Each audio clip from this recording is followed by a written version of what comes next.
When she gets out of surgery is the first time we learn she has 2 gunshot wounds in her back, not 1. Were there 2 gunshots in the window? Only 1 hole in the window. You can't put 2 bullets through the exact same hole of a dual pane window. She was conscious when law enforcement arrived. She was conscious going to the emergency room. She was conscious after surgery. She recalls hearing 1 shot. We got us a real humdinger here. October 6, 2002, at her Gilbert home with her 3-year-old daughter, Laura was in the kitchen when she was shot in the back. When I was on the ground, I prayed to God that I said, Megan needs her mom, please help me. Welcome to Socialite Crime Club.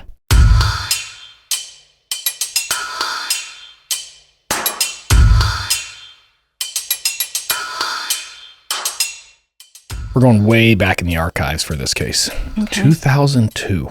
I sat down to write this episode and I realized it's 22 years ago. That's a long time God, ago. I feel old when I'm doing these days. You kind of are. We're getting there. We were going to an event the other night and a guy asked me why you were with your father. I told him to go screw himself. Anyway. We knew him, to be fair. Yeah, well, that wasn't a very nice comment. Back to 2002. Gilbert, I'm guessing? Yeah, and I want to paint this picture a little bit because people may not know where Gilbert's at. Very nice suburban neighborhood. It's middle class. It's not super fancy, but it's not ghetto by any means. It's a bedroom community. Probably one of the safest communities in the country at that time for its size. Definitely voted one of the best towns to live in and raise a family, right? And this is one of those neighborhoods that helped drive that stat as the best place to raise a family. It's October 6th, so we're finally getting the summer to go. Temperatures are cooling down. It's a quiet Sunday morning. People getting out of church, barbecues, kids hanging out at the park. You know, it's just a nice, cool day finally in the Phoenix area after a sweltering summer. Then we get a 911 call. The report is a woman down, result of sniper fire. She was shot through a window and hit her in the back. She's laying on the floor in her kitchen. She's struggling to breathe. The husband is the caller. Oh my gosh. This is not the average call that we get in Gilbert. Today's episode of Socialite Crime Club, No Love Loss, is a gritty crime. It's dark, intense, with severe violence and some graphic content. These crimes often involve physical harm, death, or extreme abuse. There will be some disturbing behavior, domestic violence, murder intent, and spousal violence, so proceed watching this show with caution. I have a really, really important question for our socialites this week. What's that? Have you clicked it? Right here. Have you clicked it? Aura.com/Socialite Crime Club. We are doing our best to bring you really good quality content, so please support those who support us. Click this link. Go check out their free trial. You're going to love it. Keri and I have actually put a lot of thought into this sponsorship deal we have with Aura, and we feel like it offers a really cool tool. And if for no other reason, the simple fact of being able to monitor your child's online activity over their phone, lifesaver, super important. Yeah. So do me a favor, hit the pause button, click this link, check it out. Please sign up for that free trial and then let us know what you think. 911 caller is the victim's husband, like I said, reporting that he's in the house with his wife right now. They're both crouched down on the floor in the kitchen because they're worried about the sniper shooting again. But he's painting a very clear picture. He believes this is sniper fire. He can see the hole in the window where the bullet came through. Mm-hmm. And he's like, no, it's somebody shot her from outside. Did he ever tell officers why he believed it was a sniper? Because his wife got shot and there's a bullet hole in the window. Was there reason to believe that a sniper, like, did she have an enemy somewhere? Was she in a foreign affairs position? Well, this is a 911 call. Like, it's all just happening really, really quickly. Okay. Patrol is responding to the neighborhood like there's a sniper. And that's the big point here is imagine law enforcement's response when they have a shooter at large who's potentially a sniper. Oh, the whole neighborhood is locked down. Yeah, if not half the town, right? Right. The other problem this creates is we need paramedics. We have a victim who's been shot in the back by a bullet. Mm-hmm. She is struggling to breathe. There's a chance she is in the process of actively dying. You can't just send paramedics in there because the sniper might get them, right? Right. So we've got a couple of issues we're going to have to deal with in the patrol response right off the bat. To your point, they've got to lock down the neighborhood. We need to control that area as quickly as we can. There's a small team that gets put together very quickly in the front of the house. There's 3 officers. They're going to enter the house crawling through the house, trying to stay out of the windows. Okay. It's like an Ace Ventura thing. Uh-huh. Trying to stay out of view from the windows. They're going to crawl up into the kitchen. They find the husband and the wife on the floor there. She is bleeding fairly profusely out of an injury on her back.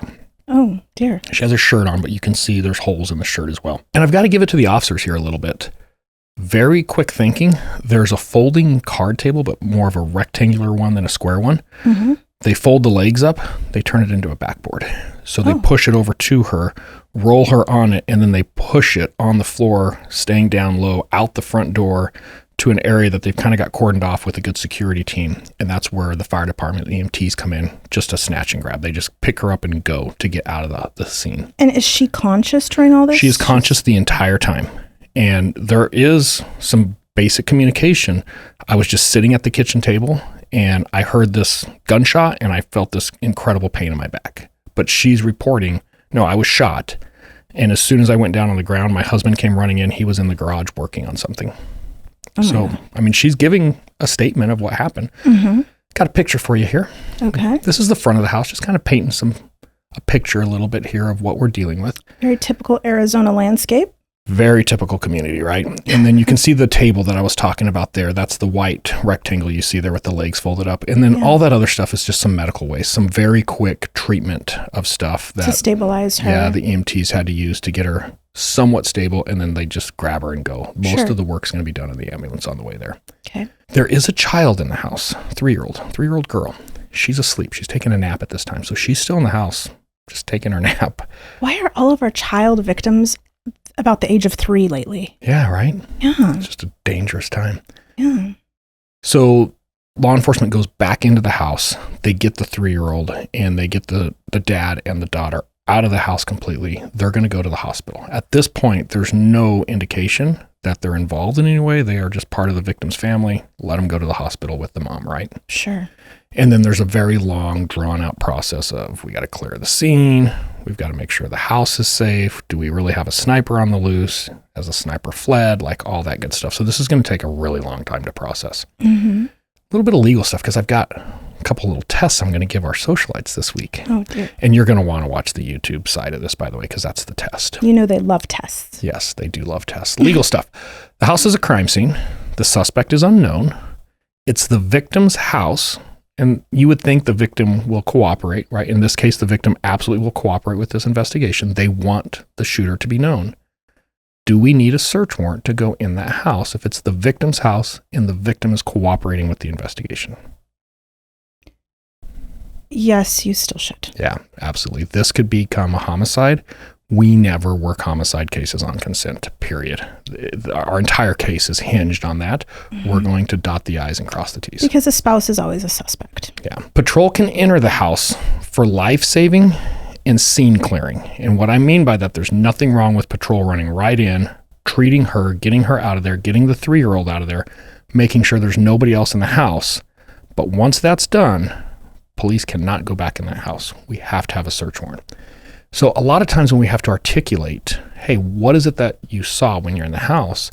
I don't think people really think about, you're a patrol officer, potential sniper, you have somebody bleeding out, almost dying.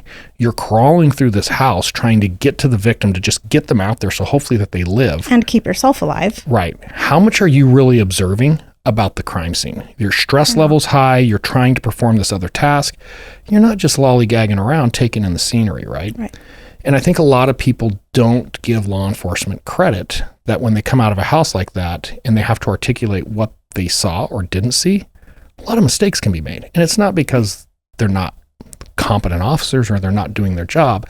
That's not their focus. Well, I think also it's easy for them to misinterpret statements from somebody that could be really important as they're being said, but within the stress of that moment, they're misinterpreted as something that wasn't that important. Right, right. And this is where body cameras and being able to see audio and video later on is really helpful. Mm-hmm. But a lot of times search warrants get completed, the affidavit portion where we have to justify probable cause based on those observations. So it's almost inherent. We're going to have some errors from time to time. Like it's pretty well known. It happens. It doesn't mean there's anything nefarious going on. And it doesn't mean the warrant gets suppressed. It's just we have to put ourselves in that situation. So I'm going to show you 2 pictures. You can play along with our socialites at home. Oh, okay. One of them is going to be the area where the victim is found. So I'm going to show you a picture of the kitchen. You're going to see a blood stain on the ground. That's where she fell. The table's been moved out of the way because it was in the way, and to get the card table in there, they slid it out of the way. So the table's no longer there. But where you see the blood stain on the floor, just imagine she had a chair and she was sitting right there at a kitchen table. Okay. The second one I'm going to show you is the backyard. Okay. What do you see about it? What can you articulate? Is there anything that really stands out? Okay. Here's the picture. This is inside the kitchen table nook. Yeah, inside the kitchen. That white door that you see to the right, that's like a little pantry. And then there's a bay window. You can see the bullet hole in the first window there, right? Kind of in the lower center area. Is that a dream catcher hanging on the window? That's a dream catcher. It is not a bullet catcher. There is a difference. Just so everybody's aware. Okay. You can see a white chair outside. It's like a little plastic chair, a little plastic table. That's the patio. That's the outside patio that's sitting on the patio furniture there. Okay. And then you can see the blood stain down by the doggy dish there. And that's where she was sitting, Yep. the doggy dish. Okay. Okay, here's the backyard. And you can see that same white table and that white chair, right? You can see the bay window. Yeah. The bullet hole is right above that white chair. Like if you look at the white chair on the left, that's at the little white table. Right above the top of the back part of that chair is where the bullet hole is. Okay. All right. All right. And there's that door that it looks like maybe it goes to a bedroom. Yeah, and it's actually slightly ajar right now. You can see Yeah. the door jamb and like the deadbolt and the door lock. Sure. And the backyard is pretty cluttered. There's kids' toys. Looks like a plastic 3-year's back there. chairs. Yeah, it's Looks like definitely. the 3-year-old was also in charge of cleaning it. It's definitely where a 3-year-old child loves to play. Right. What's your thoughts about the sniper? It's odd to me that a sniper would come into a backyard that's pretty open. There's maybe some. Well, a sniper wouldn't come into the yard. The sniper no. would take the shot from outside the yard.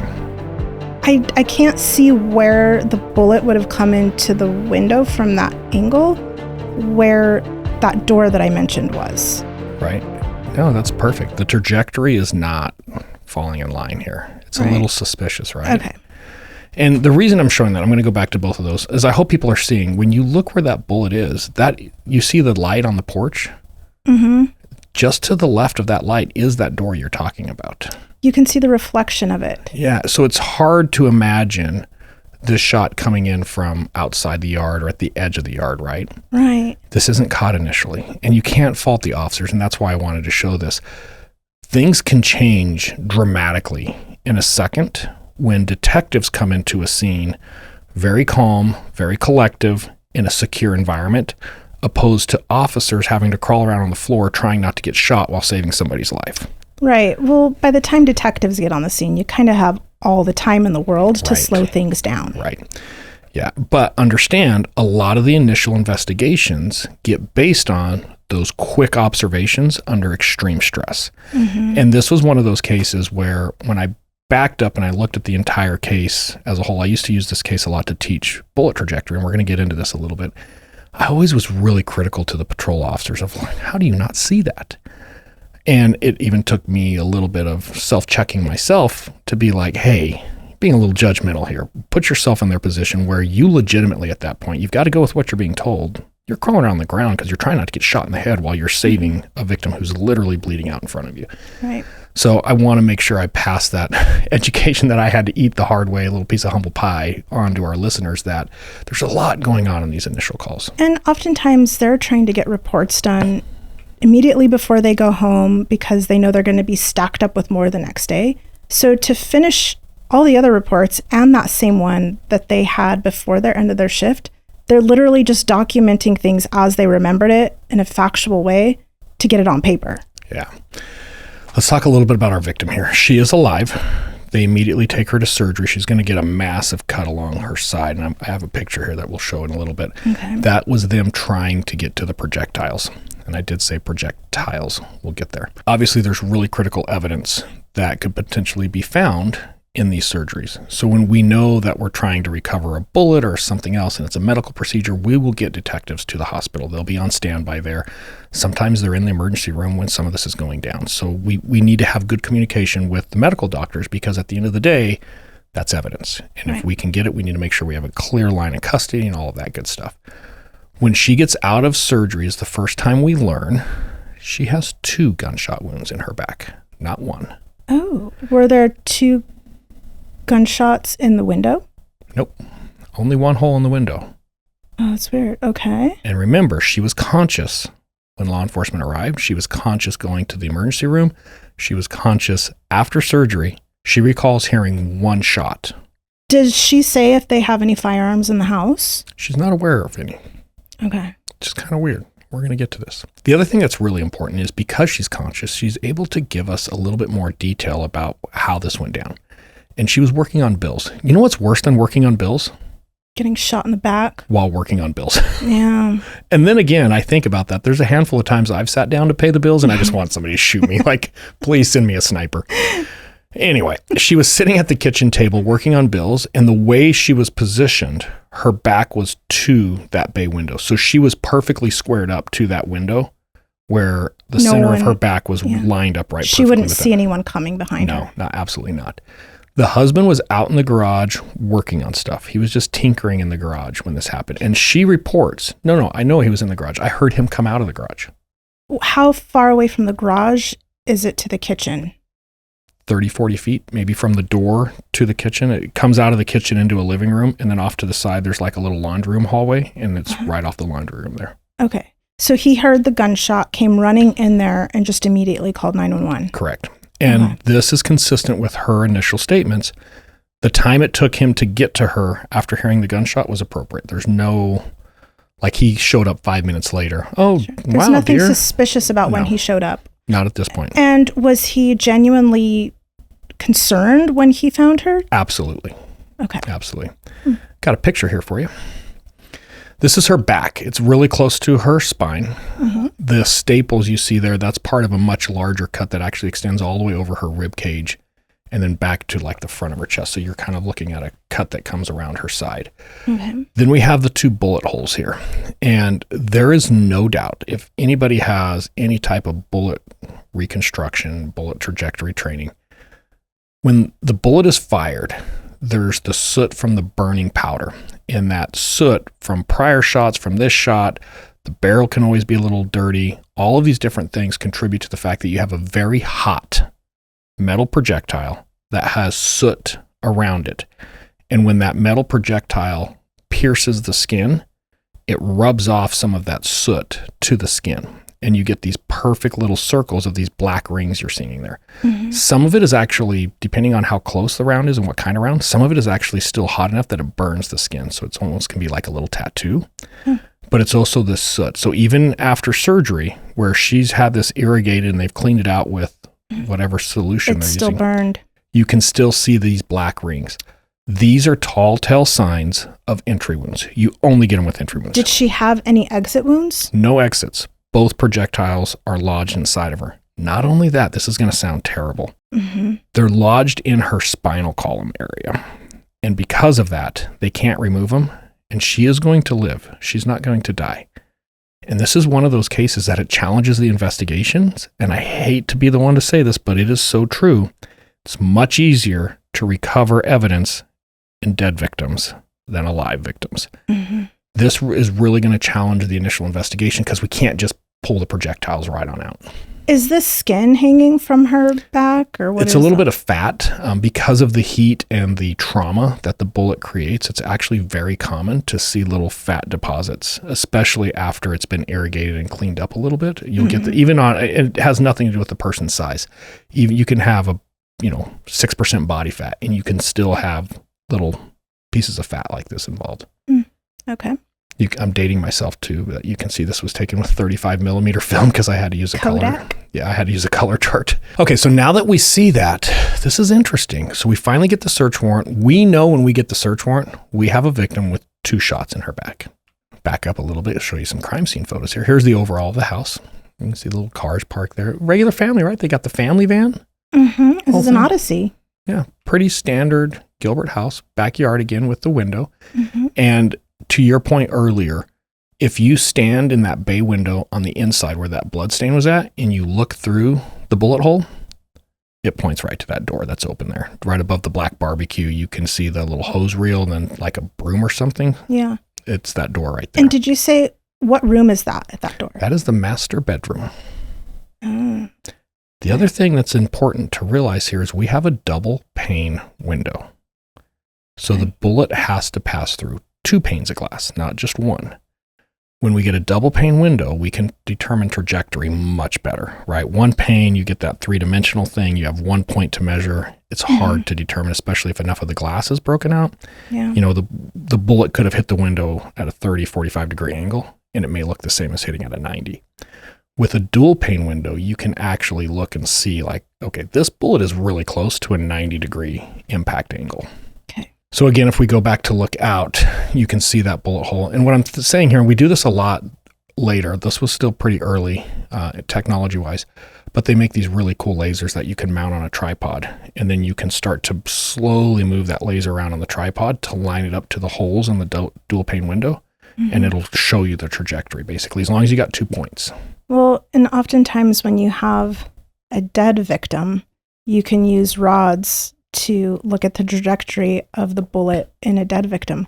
I don't suspect you would do it on a live victim. I'm thinking the ER doctors would probably freak out if you came in there with a rod and tried to start sticking it in her spine. I need this evidence. Yeah, you don't understand, Doc. Get back. Yeah, there's problems with that. Yeah, that wouldn't be good. Very quickly, we determine this shooter was standing in the door jamb of the master bedroom. Husband, where exactly were you again? And he's going to stick to his story that he was in the garage, piddling around, working on some stuff in the garage. And he has a story. I don't remember what all of it is. The other thing that we find on the exterior pane of glass is stipple. And stippling is this burning powder. And when it's deposited, it leaves these little, almost like pepper flakes. It looks like somebody spilled pepper. But you also get the soot deposit. And you can use a flashlight just at an angle on a window and you can see it really pronounced. It's very easy to see in the little reflection there. This tells me the gun is actually fairly close to the window. 3 feet away, max, maybe closer. The sniper scenario is out. We have somebody who shot our victim at fairly close range through the glass and appears to be standing at or in the master door jamb. I think for the live, we should talk maybe a little bit about how you can look at stippling patterns to see how far or near a gun could have been to anything that at the time it was shot. Yeah, and we do these tests in a range. We'll take just blank sheets, big blank sheets of white paper, and we'll shoot the same gun from 2 feet, 3 feet, 5 feet, 6 feet, 7 feet. And you can see this coning effect that you're speaking of. So yeah, I'll have some samples in the live and we can talk about that. And it's really cool if you can figure out what gun was used, because each gun will be a little bit different. When you figure out what gun is used, measuring that stipple and that cone pattern that we're seeing in the soot at the scene, we can go into a more controlled area like a shooting range and test the gun multiple times to say, okay, we know the gun was 3.5 to 4 feet away. Right. Just kind of recreate the crime. Yeah. So I've got a close up here. That was skinny me, by the way. That was 22 years and 45 pounds ago. Congratulations. Wait, no, that's bad. Not good. Anyway, one of the things you have to be really careful with glass is as soon as you start touching or playing with glass, you're going to lose some of the integrity of it. So we try to get measurements as close as we can before we get physical measurements on the glass, because we don't want to screw the glass up. So that's what this picture is, but it's a very sterile picture. And the reason I wanted to use this one is you can see pretty easily the trajectory there. Boy, that master bedroom door sure is looking good as the place somebody was standing. Well, now from this angle in the window picture, when you're this close to that bullet hole, it seems even more unlikely that a sniper could have come in to the backyard, stood right in the corner between the door frame and that window, and shot from there. That's not what a sniper does. No, not at all. And you can actually see the flash from the camera is casting that shadow actually on the wall. And that isn't a perfect lineup for trajectory, but it is definitely showing you the angles that we're dealing with here, right? Right. So kind of interesting there. I tried to make a quick diagram the other day. And what I want to get across with this image here is we are working in a 3-dimensional plane now. And what I mean by that is the bullet has to go through 2 points, known points, which is the dual pane window. And then it hits a third point, which is our victim. And we know where she was sitting. We can measure if she's sitting down, how high up the injuries are on her back. We know the chair she was sitting in. So with that, we can reconstruct pretty close to precisely the trajectory that was there. We don't know the exact position of where the chair is. But in doing all of that, we could see it was a downward angle and directly to that master bedroom door. So did you guys actually purchase different dual panes of glass and reconstruct this and arrange? No, what we ended up doing, they make this really cool tool. It's like two little funnels, and they either push together or you can screw them together. And what you do is you put them on either side of the glass and you push them together and screw them together as close as you can get without breaking the glass. And that will almost lock you in on your trajectory. And they're funnels, so they're hollow. And then you can put a wood dowel or like a green colored dowel through there, and you can see that. Now, the problem is enough of the glass, you're going to be able to move it around a little bit. And this is where that third location of knowing her height from the injuries to the floor, we can set that end of that dowel pretty close to where she was sitting and now get almost a perfect trajectory. Oh, okay. So yeah, kind of a cool little process we did with this one. But what is important to know here too is that it is a downward angle. So the shooter, when they shoot, is higher than her injuries and pointing slightly down. Okay. But man, dual pane window, you do not fire 2 rounds through a dual pane window through the same hole. I don't care how good of a marksman you are. And I'm sure we're going to have some TikToker that's going to be like, well, you clearly haven't shot enough guns. And he's going to tell us how he can shoot a squirrel at 1,000 yards or something. Twice. In the same hole. Yes. Listen, you can't put 2 bullets through the exact same hole of a dual pane window. There's some 3-dimensional dynamics going on there. You're going to get a much bigger hole, especially in such a fashion that the victim only hears 1 shot. Like, it just isn't going to happen. So everything we're seeing, this is a 1 bullet fired situation, but we clearly have 2 entry holes. Did her husband say if he heard only 1 shot, or did he say what he did hear, if anything? He did hear a single gunshot as well. That's what caused him to come running in. This is actually going to penetrate part of her lungs too. That's why she was struggling to breathe. She can barely talk. She's having a really hard time. So even though she's laying there, she can't like scream out normally. So this is what brings him in, allegedly, is hearing this gunshot. And then he could slightly hear her, but it's not like this ear shrieking sounds because she just can't get enough oxygen out to make a lot of noise. It's kind of gurgly almost, maybe. Yeah. There is a lack of stippling on her clothing. So even if she was unconscious for a minute, it's not like the husband snuck up and shot her again, because if he shot her from inside the house, we would see that stippling I described on the outside window pane. We would see it inside on her clothing, and it's not there. Okay. So we got us a real humdinger here. Yeah. So I'm just going to cut to the chase. Okay. Show our socialites what we're talking about here. Okay. And this took a little bit of work. Some multiple x-rays. Because they couldn't remove the rounds immediately, it really challenged us a little bit more because, if anybody's seen an x-ray, that looks like a projectile. And so they were able to remove the rounds? I believe one of them. Last I heard, and this is 22 years ago, I haven't stayed in touch with the victim here, but last I heard, there is 1 round that she will carry for the rest of her life because of where it's positioned on her spinal cord. They would cause more damage to pull it out. She ends up being paralyzed from the waist down because of this. So she's a paraplegic. She is forever in a wheelchair at this point. So they've got to be very careful about, do they create more damage trying to get it out of there? That's terrible. Yeah, it is. Okay, I've got a picture here that I want to talk about. Now, I need people to understand before I even start. This is an example of the same bullet.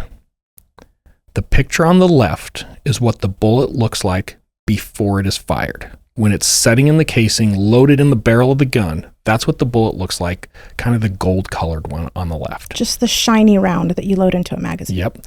The one in the center and the one on the right is what that bullet can look like after it's fired. So if we kind of reconstruct this, if we take that copper piece that's on the far right, see how it's flowered open and bent back? Yes. Take that lead projectile, the thing that's in the center, and stick it right in the center of that folded back copper piece. And then fold those little flowery flaps back up, and you have the image that you see on the left-hand side. Okay, all inside one another when it all starts. Correct. So if we go back to the one on the left, that is a jacketed copper hollow point. The reason they call the hollow point is, notice it doesn't come to like a little tip at the end. It's hollow in the front. The reason it's hollow is that is constructed in such a manner that when it impacts something, it pushes it open, it flowers back, and we see what we see on the far right there with that copper piece. Is it normal for the copper piece to separate from the lead? It's meant to stay together, but it wouldn't be uncommon once this enters a person's body as it's traveling through the body to see this separation. That actually happens more common. What we don't always see is the jacket and the bullet separating before it hits somebody and causing two separate entry wounds. That is not common at all. Okay.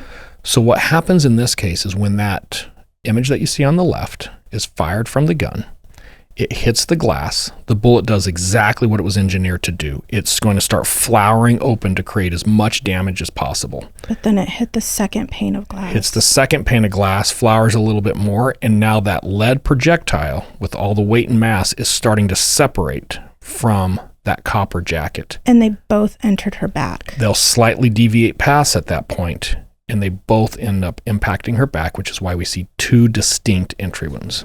Same that bullet. Is crazy. Yeah, and this, when I say it's not common, it's not uncommon. And if you look at the dynamics and you do enough bullet reconstruction, you can recreate this fairly easily on a range. Like if I went to a range with a 50-round box of ammunition and you gave me a bunch of glass to shoot at, I could probably replicate this after 10, 20 shots. It's not super uncommon. But you don't see it very often. What a lot of times you don't see is that distinctive two bullet entry wound with the little soot rings and everything. It just throws it off. Sure. Now, there's no doubt in the world this shooter was in the house. So, in the house or outside of the house? At least standing in the doorway of the master bedroom. If not, his back was up against. To your point, it would be really weird for someone to sneak all the way up to that point, get into that little corner, and then to make the distance we need, they would have to back up and have their back against the master bedroom door. Yeah. And then fire the gun. Because remember, even if you're touching the master bedroom door, you've got to extend your arm a little bit. Yeah, and I feel like if they were right up against the window, she probably would have seen that or sensed it because of how close that window is. Absolutely. And we would have seen a very different soot pattern on the window. So when you look at the distance that gun had to be away from the window, it just made sense. This person is standing either right in the door jamb or just inside the door jamb. So we need to probably talk to the husband a little bit more at this point. His name's Brian. That's probably a good idea. Yeah. So we asked Brian, hey, do you mind coming down? We have a handful of questions. Oh, absolutely. Very cooperative. Okay. It's kind of funny. I started this interview asking Brian a very simple question. Hey, buddy, I'm sorry. This is terrible. I couldn't imagine going through this. You've got a young child. And he knew at this point his wife was probably going to be paralyzed. Like, This is devastating. I have a question just because I'm super curious your thoughts on this. When we catch this guy, what do you want to happen to him? And I love asking suspects this before they know they're a suspect. What did he say? He said very calmly, well, I think whatever is possible under the fullest extent of the law, which is a red flag. Red flag. Somebody does this to you, I don't want a pound of flesh. I want the whole village, right? I'm burning the entire city down finding this person. I know you would. And to say that, oh, I'll do whatever the law says, bullshit. I am out for blood. Yeah. So when I hate the fact that actually turns you on a little bit. Relax. Thanks. Have a drink of wine and chill out. Good Lord. Get back on focus here. I just love you. The point being is that's a problem. And it caught my attention right off the bat. Like, oh, he's already minimizing the crime. He has no emotion or no anger. The anger just didn't see him. Yeah, it's like he really didn't care that his wife was injured. Now, he came across very timid, almost feminine in the interview. Very non-confrontational, very soft-spoken, very pulled back, almost this timid, feminine type quality. It was really interesting. When you say feminine, were his mannerisms feminine? Or? Yeah, mannerisms, his tone, very soft-spoken, was not worked up in the least, very calm and relaxed. Yeah, most women are very calm and relaxed. That's been my experience. Never. Anyway, I asked Brian, hey, Brian, do you own a gun? Is there a gun in your house? And he says, no, sir. No, we don't have a gun. Okay. Which is interesting because when we were doing the search warrant, Brian and or his wife, we don't know which, very OCD. Okay. Although the backyard was a mess, very organized. They had a filing cabinet and they had a folder for everything. When you say they were OCD, was their whole house very organized or just the filing cabinet? Very organized. I mean, you could tell they have a 3-year-old who's very rambunctious, so there's toys and stuff out even inside the house. But everything else was very organized. The filing cabinet had perfect organization. Every file had a label. It was alphabetized. Anything you wanted to find, financial or any other record you were looking for, was clearly right there. You could just find it. So you can imagine our surprise when we opened it up, and I don't know, in the G's, there was a big file folder that said, gun. I don't even have a gun folder. No, you don't have a gun folder, and you're pretty OCD. Yeah, I have folders for everything. Well, when you get home, you're going to have to make the gun folder, apparently. So we went ahead and thought, this is a clue. We should pull the gun folder out and see what's in there. There was a receipt for a .357 revolver that was purchased by Brian from a shooting range not too far from their house. And the wife didn't know about this? If there's a file in the filing I don't know drawer? that we've asked her about a gun yet.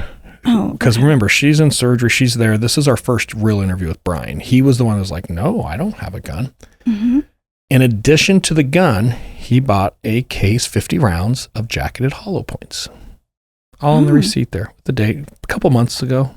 Couple of months prior to the crime. Yeah. So we confront him with this, and I don't remember his exact story, but something about he gave that gun away or somebody else had it. They no longer had it. He distanced himself very quickly of, no, that receipt's there, but it's not in the house anymore. We gave it to somebody or something. I bought it, but it was just a terrible idea. I had to give it away. I wanted to kill her then, but I didn't want to kill her later, so I gave it away or something of that Changed nature. my mind. Yeah. Now we have a challenge here. We're not finding the gun in the house. And if we reconstruct this scene, is it possible that Brian was standing in the master bedroom doorway, opened the door very quietly, his wife didn't see, shoots her through the window, hides the gun, runs around to the kitchen, and is there within, less than a minute? Is that a possible scenario? And the answer is absolutely. Yeah.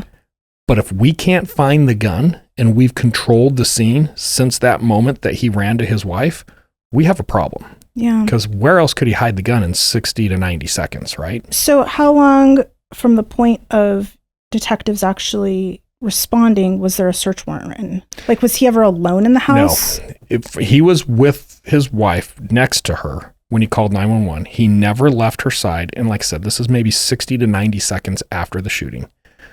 Law enforcement arrives. He and the daughter are taken out of the house right after her. They're transported to the hospital. Law enforcement has maintained control of that house ever since then, to include through the night into the next morning that now we're interviewing him. We still have control of the scene. And had you already gotten a search warrant for the house by that point? Yes, absolutely. And we'd been searching the house for hours. We can't find the gun. Oh, okay. So this is kind of a big deal. Tearing that house apart. There's a crawl space that you can access through the master bedroom closet. Like an attic? Like an attic crawl space. Okay. And we start going through there, and they've got a bunch of boxes, a bunch of stuff in storage. And when we pull the box out, this first picture that you're seeing is like there's like a trash bag in that box. So we pull the box out of the attic. We start going through the box. As soon as we pull the trash bag out of the box, there's a gun. Ooh. So could he have passed the master bedroom closet, especially if he had that panel open, this box ready to go in that 60-second time period? He could. It was all prepared. Did you guys reenact that? Yeah. And I can't remember. I don't think there was a ladder right there, but there was a step stool. And because of this box, if you had that box down on the ground, you don't have to get all the way up in the attic. A step stool is going to get you up high enough where I could push the box through the little hatch and then close the hatch really quick. And in an OCD house, a step stool out of place is going to be very obvious. Yeah. So right under a hatch. Right. We finally find the gun, and we're interviewing him. So we have detectives working the crime scene, and we have an interview going at the same time. So I got the phone call, hey, we found the gun. And he was able to close the hatch before ever coming back out to the kitchen, and it wasn't disturbed. It looked like just... No, I remember seeing like little white flakes from the insulation up when you pop one of those little attic crawl spaces on the carpet down there. So he left a little trail, but it wasn't significant enough that when you're just walking through the house, you would immediately catch it, right? You've got to really be looking to see it. Sure. But now that we get the big picture, it is indicative of somebody opening that little crawl space hatch around the time. Okay. Cracking it open, we can see that it's the same type of ammunition that was on that receipt. And for our Socialites here, this is a revolver. So you can load 5 rounds into the cylinder. The revolver closes. If you look at the one round, it's the lowest one on the picture here. See that little indent right in the center? Yes. That is the firing pin hitting the primer that actually causes that bullet to fire. So what we're showing through this picture is that this gun was loaded with 5 rounds maximum capacity, and but one once. has been fired, not 2. So that's how we can look at that when we get that. Now, here's the other thing. In a semi-automatic handgun, this is the type of handgun where the round is ejected, right? Yes. It's fired and it's ejected. Those rounds are really, really hard to process for fingerprints. I won't say that we don't ever get fingerprints, but getting fingerprints off of fired rounds is really difficult because of the way that ejection happens and the way the gases cover those rounds when the slide cycles. That slide cycles to eject the round, it loads the next one. Sure. In a revolver, it's a total different operation here. Those bullets are put into these little cylinders. They're held in that cylinder. They're held in place. So this one hasn't been ejected. It doesn't get as exposed to as much of the gases as we see in semi-automatic rounds. Brian's fingerprints are going to be on this round. So this is going to be a problem for him in addition to all the other problems that he has. But with revolvers, it is a little bit more common to actually get fingerprints or even DNA off of the shell casings. So at what point did you guys find the gun and compared to his interview time? Were you able to bring the gun up during his interview while you had him that same day? Yeah, about 2.5 hours into the interview, we get the call, hey, we've got the gun. And then I saw the picture, so I'm like, oh, this is great. Let's talk a little bit about the interview. This is a picture of him. This is the day he came in. Typical dad bod there. Don't talk smack about the dad bod. It reminds me when you would go into the Travis Matthews store and they have the little dad bod mannequin. That's what he reminds me of. Oh, I was worried you're going to say something that I remember. I'm not talking about you. Oh, whatever. Okay, Brian Maddock is his name. We did the interview the next day, like I was saying. Like I said, I started the interview like, hey, what should happen to this guy? Got this very cheesy answer. After about an hour and a half, 2 hours, haven't quite found the gun yet, but he's not giving anything up. I don't know, this is terrible, awful. No prior history. There's no calls for service. There's no domestic violence history. There's no arguments documented, even friends and family later on. There is no indication there's a problem between Brian and his wife. Nothing. Including his wife doesn't say, this guy probably shot me. She has no idea that there's an issue between them. Did they say, though, if they were just moving through life, just day to day, like, do they actually love each other, or were they just together because of the convenience of paychecks and their daughter? Well, knowing now what I know, I think they were just probably going through the motions because Brian wants her dead. So right. There's clearly something going on in Brian's mind. But even then, if you're just going through the motions in a relationship and you're just tired of being with that person, why not just get divorced? It's a great question. Maybe there's a life insurance policy in play. Maybe he's worried about custodial issues. He doesn't want to share custody. He doesn't want to have to pay child support. That's always a big one in there too. I mean, we've seen murders happen because of either spousal maintenance or child support. Mm-hmm. So about 2 hours into the interview, he's not breaking. He's very talkative. He's not invoking. He is very easy to talk to. So it's not like we're getting all this, animosity coming back from him. I'm still thinking about what you just said. Hang on, step back. Even if there's animosity from spousal maintenance or child support, there's typically other signs within a relationship that it was tumultuous or that they weren't getting along. I don't know that there would be. What kind of signs? When we look at Let's Talk About It, right? She was definitely after the life insurance because he wanted... Well, yeah, she was having sex with everybody in town, and it was obvious. Exactly. But Brian's not doing there that. was something that she was doing something a bit nefarious, right? What if she doesn't know what Brian is up to?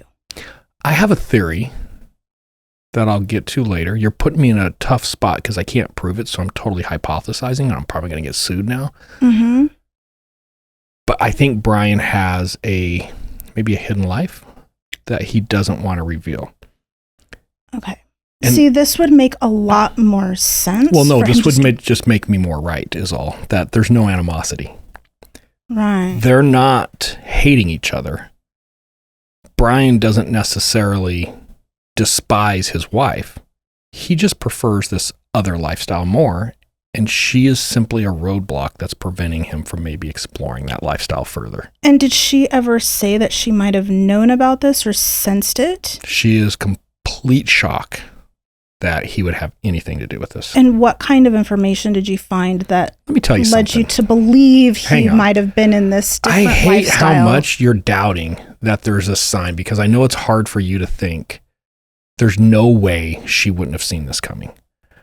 I can tell you, I've got experience with a handful of women in my life. I'm not saying that she wouldn't have seen it coming. You're making it sound like he just snapped and did this. There had to have been something else that he was up to that would but cause that him wouldn't to want to do necessarily be this. animosity between them. Right. It may not, but it's still a potential motive. Correct. But it doesn't have to be DV is what I'm saying. Well, it doesn't. It's DV. He shot his wife. But the thoughts he had prior to shooting his wife and desiring a different lifestyle is not domestic violence. It's a guy thinking about his choices. And I can tell you, I've had enough experience with women that if I shot you and you suspected that I was up to no good and I was being a no good SOB, and the cops came to you and they're like, hey, we think your husband shot you, you would be like, well, let me tell you about that son of a bitch, right? You would have everything in the world coming to your mind about every bad quality I have. Well, he didn't empty the dishwasher. That's probably it, right? Yeah. In our first date, you should have seen his socks. I knew something was wrong when I saw his socks. What was wrong with my socks? Nothing. I'm just thinking of different things that I would different first think date. about. Yeah. Yeah. What I'm getting at here is you have to understand his wife is laying in a hospital room, paralyzed for the rest of her life from the waist down with 2 bullet holes from her husband. She doesn't have a bad thing to say about him. Wow. Okay, see, now that's where I'm headed. What kind of other things were there? Because I think the idea that he had this second lifestyle, but even if things weren't that bad between them, I still don't get why not just get divorced? Because he wanted to be a peacock and she wouldn't let him fly. It's that simple. Oh my gosh. Okay. It's really not This that is complex. crazy. I know it's not. Now, if you want to make the argument that this is a dumb decision and that he should have just licked his wounds and gone through a divorce, paid the child support, paid the spousal maintenance, whatever else comes with it, I agree with you. He made a terrible decision. But for an individual, male or female, to hit a point in a relationship where they're like, I just want something else, I think it's super common. Now, he went to the extreme to set that path up. But there doesn't have to be a history of domestic violence or even a desire to commit domestic violence up to that moment. I agree, but it's highly unusual. It is. That I will agree with you. Typically, you would see this escalating, right? He has to work himself up to other signs. Yeah. None. I guess that's what I'm having a hard time with here. And that's what's scary with this case is how a spouse who, for all intents and purposes, loves their mate, but literally in a second, it all changes with no warning signs. Did he really love her though? He didn't love her as much as he loved whatever it was he was desiring outside of their marriage. Right. But I think he was a good husband that was helping provide to their family and take care of the daughter. She has nothing bad to say about the guy. He was a good father who was helping to provide to the family. You can't wrap your head around this. No, I can't. Like, what a schmuck. All right, back to the interview. I'm trying to figure out how to break Brian. Okay. He's on the cusp. He's not invoking. He's still talking. I kind of get that feeling I can get a confession out of this guy. And I know we're going to have more TikTokers who are going to be like, oh, here's where the interrogation comes in. I have found in my history, interrogations typically don't work. Once in a while, you can turn up the heat or put some pressure on somebody in an interview room. But most of the time, if you're going to get somebody to confess to a crime like this, you almost have to befriend them. You have to get down to their level. Yeah. Make them feel like you understand and can feel why they would commit this crime. And that's hard to do. And you don't do it through an interrogation. It is actually kind of an intimate interview process that gets you there. And to do that within a short amount of time can be very difficult. Yeah, and that's what's funny is people be like, oh, he was interviewed for 4 hours. They kept him locked in there forever. Well, you go try to get somebody to confess that they killed somebody and establish that rapport and that relationship that you have to in less than 4 hours. That's not a long time at all. Yeah. I used a tool called a voice stress test analyzer. Okay. Talk about It's a that. computer.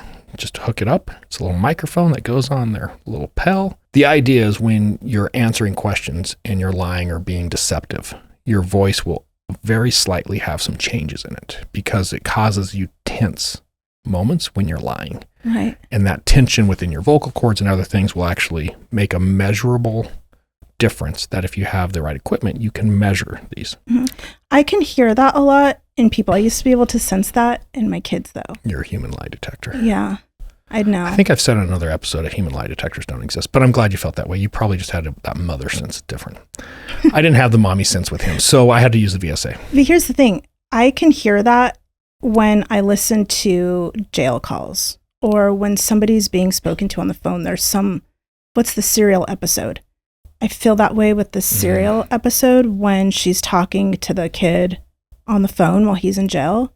You can hear those fluctuations in his voice that he's lying. Yeah. This is a little bit different because you have to keep all the answers strictly yes, no. Mm-hmm. And you're listening to conversations that are just happening natural. Yeah. It's totally different when you're sitting in an interview room with a detective asking you questions about your wife's homicide. Right. Technically, everything coming out of your mouth is going to be stressful, right? So it's a little bit more of a measured piece.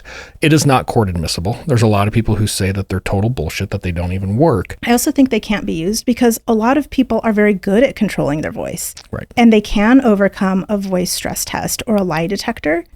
And so they're not admissible because they can be overcome by someone who's a really good liar. Right. They're just not reliable. Now, Right. I liked how this worked, and ultimately I'm going to cut to the chase here really quick. This is going to help cause him to confess. He will give us a full confession here in a few. Mm-hmm. But I was so impressed with how this worked. I had to have another detective from a different agency come in and do it. I thought, man, I'm going to do this. And I actually, after this case, I wrote a grant. I got our agency approved. We bought a couple of these computers. I went to the training. And so I've done hundreds of these tests. In fact, right after I got it, I took it home and I did all the kids, aligned them up, tested all of them. They're all little liars, by the way.